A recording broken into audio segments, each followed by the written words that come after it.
आज आम आसलु गोटे भोजी आटेड करने को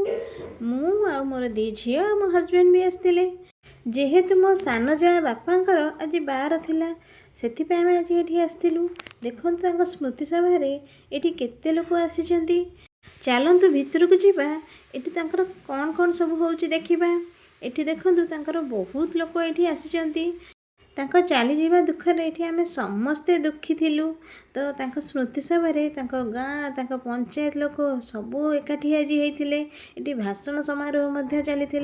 देखु ये मुझे बसिक भाषण भी शुणुली तापर ये आम खाइबा पलि आसलु तापर खाइबार ये भात डाली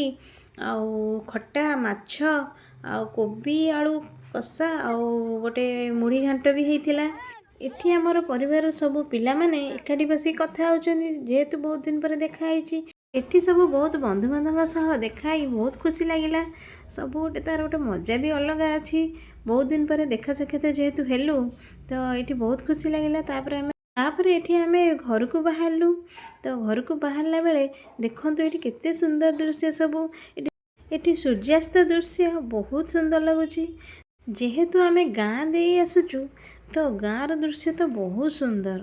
तो आम तो सहर में रोचु जेहेतु गाँ को आम बहुत भल लगे तो बाटर आसला बेलू देखला बेलू बढ़िया कोली बिक्री होची तो ये से चाष कर कोलीर तो ये कोली बहुत मीठा वीडियोटी भल लगी लाइक शेयर कमेंट निश्चय करेंगे।